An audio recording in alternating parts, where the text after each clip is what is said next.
Actually, when I reflect on my call and how God has brought me to this place where I am today, I can reflect back on my great-grandmother and my great-grandfather. They were real good Methodist people back in Sheriffsford, North Carolina. And growing up, we used to spend our Sundays there and many our weekends. And I saw in them a great love and respect and an honor for God. And as I began to grow, I remember one time we were celebrating our 100th birthday party, and as we were sitting in the sanctuary, everybody went in the kitchen and began to eat.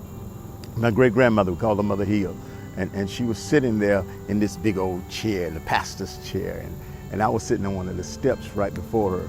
And then she began to pour out into me some things that I've never heard before. She began to tell me how God wanted to use my life in an awesome way.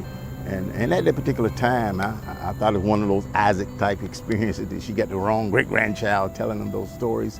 But I remember that to this very day, and it took root in my heart years later. And another positive experience I think that really brought this glorious gospel and this ministry home to me is when I met my wife for the first time. We had a good conversation and we talked, and she asked me, what was I doing on the next day? And I said, well, nothing. And she said, I'd like to take you somewhere. So, I said, great. And when I got to her house the next day, she told me where she was taking me, and it was to a camp meeting. It wasn't no old school outside church gatherings. And, being our first date, that wasn't a place I would have chose to go out. But she was looking good, so hey, whatever. And so we went to camp meeting, and she began to talk to me about some things about her faith and how she loved God and how she began to saw things in me that was very good to be used for the kingdom. But my birthday was not too long after that, and she called me and she said she had a gift for me.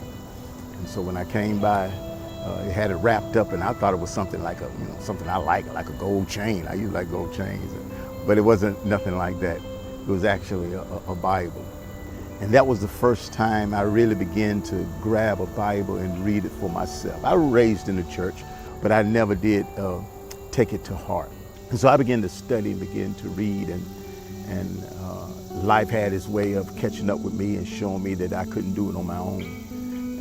And finally I was awakening to the Spirit of God moving upon my heart and giving me direction in which He would have me to go. All of a sudden I began to hear and obey God's word. And I began to go through the programs that the United Methodist Church offered. And I thank God for the different avenues that we have within the Methodist Church in which we could walk in our calling. And I began to choose the path of a course of studies. And I began to fulfill that call that God has placed on my life.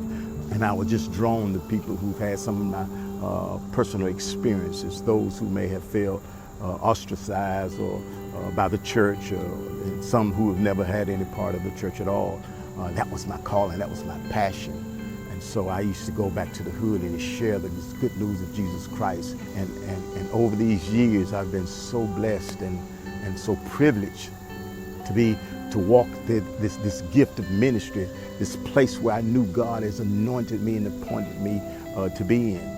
It just gets brighter and better and more beautiful each and every day. So I'm just thankful for the ministry. I'm thankful for the call, and I pray that each and every one of you, as you listen to God's voice and follow His path, that you as well will be richly blessed by this glorious thing which we call pastoral ministry.